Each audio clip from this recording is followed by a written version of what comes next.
My name's Guy Kesteven. I've been a professional bike and kit tester for nearly 25 years, and today the bike I'm live ride reviewing is Sonder's Cortex NX Eagle. The Sonder Cortex. It's a very affordable, short travel, contemporary angled 29er trail bike for playing about in the woods or going out and getting big miles in if you're on a budget. So in terms of angles, it's a 66-degree head angle, 74.5-degree seat angle, so you might have to nudge the saddle forward if you want steeper seat tube feel. 465mm reach on this large, 130mm walk, and then 120mm back end.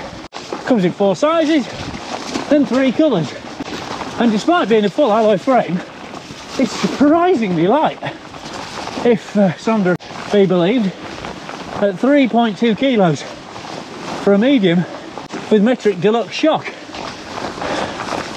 22.5, 2.4 tyres is standard, but take up to 2.6 at the back if you need it to. So you've got 2.5-inch wide WTB Vigilante light carcass high grip compound up front, and then a 2.4-inch trail boss at the back in tough carcass but fast rolling compound. So a really good combo for all round trail riding.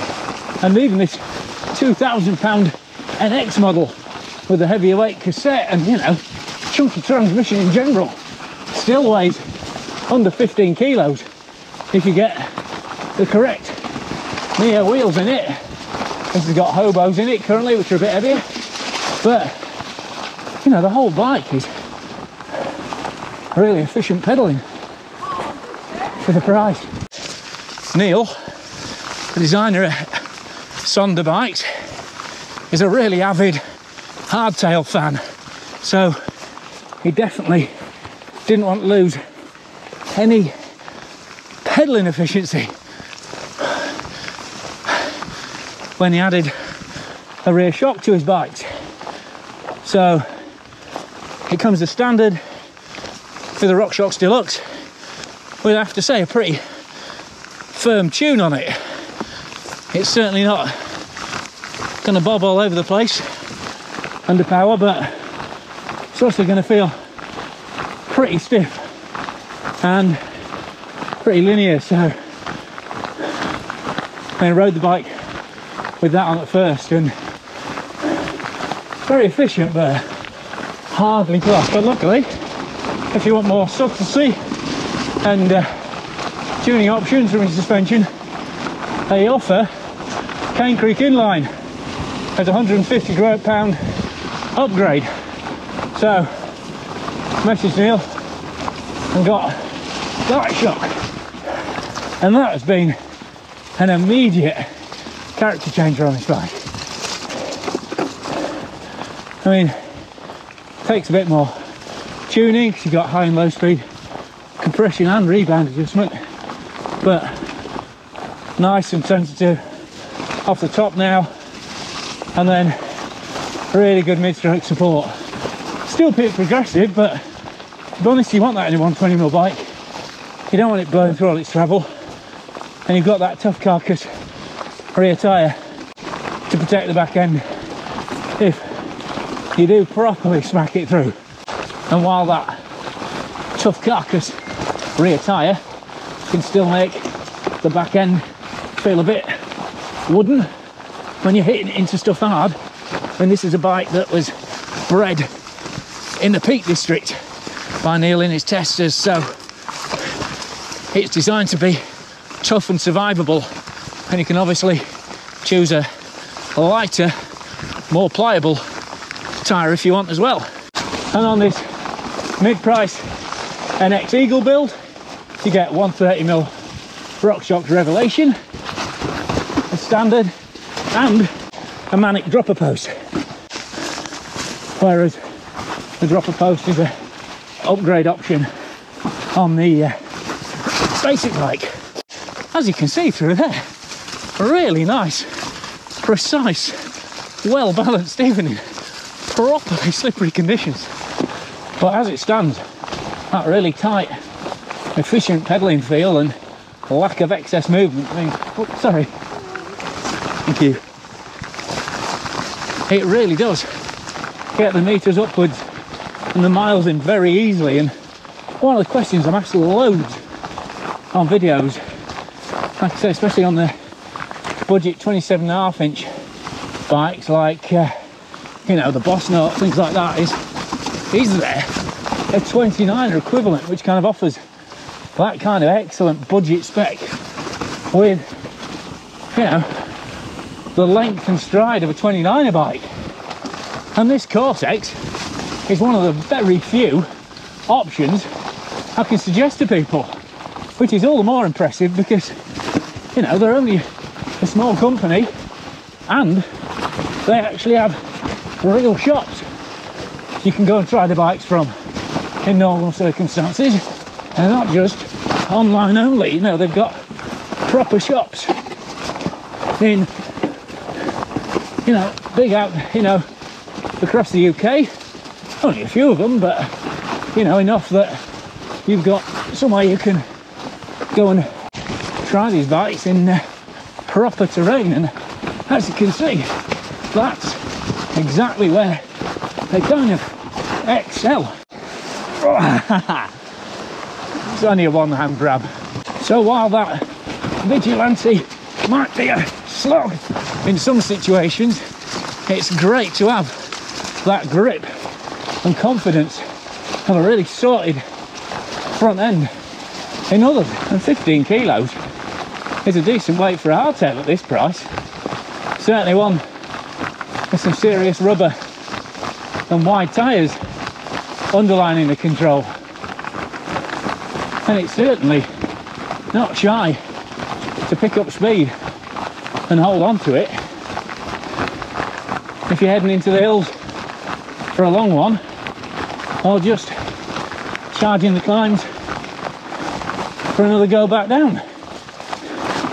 You know, it is a proper old school compatible trail bike, and you don't have to be some rowdy, corner shrouding, loam blowing maniac to sync really well with this bike.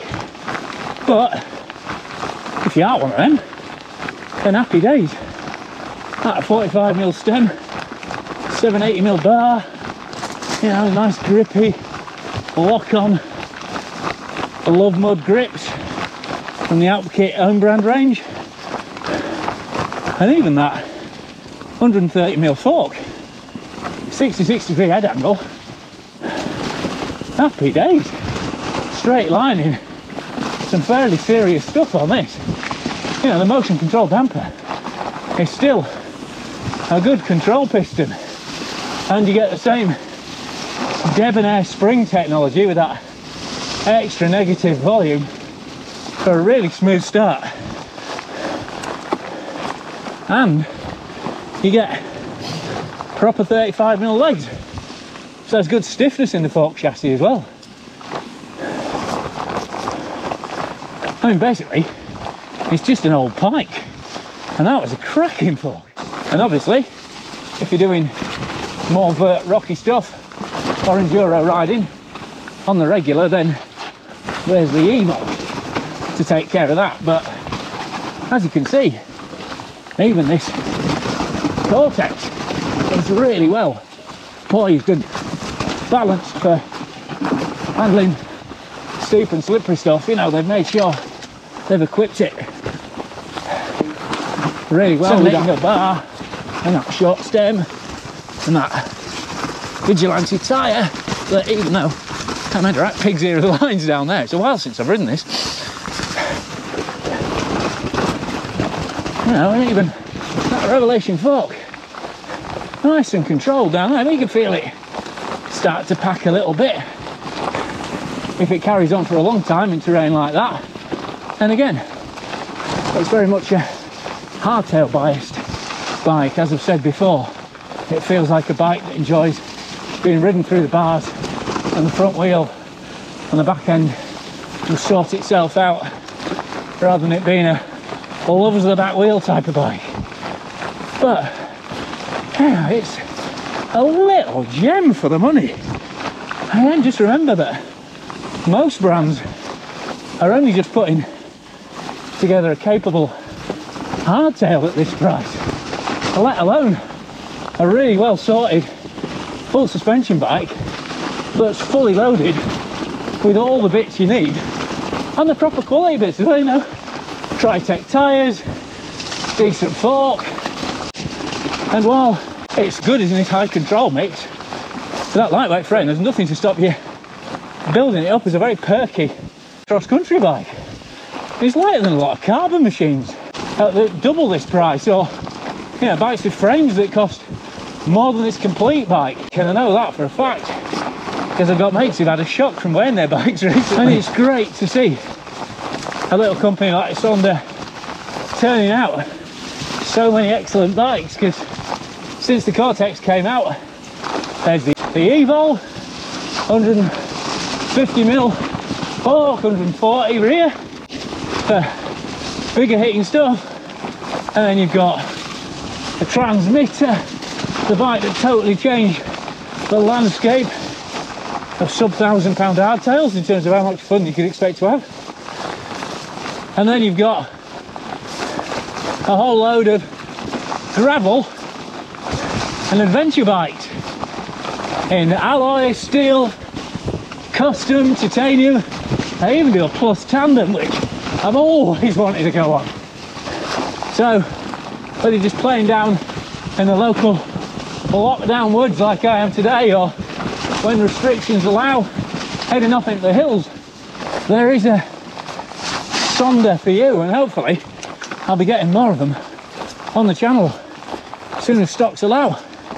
But if you're looking for a totally fuss-free, completely sorted trail bike package with that 29er efficiency and, you know, again, a really pedal efficient suspension package for doing pretty much anything you might want to on the trail that doesn't require masses of travel, then this Sonder Cortex is an absolute little gem, especially when it starts at 1,600 quid for complete bikes and £1,000 for the frames.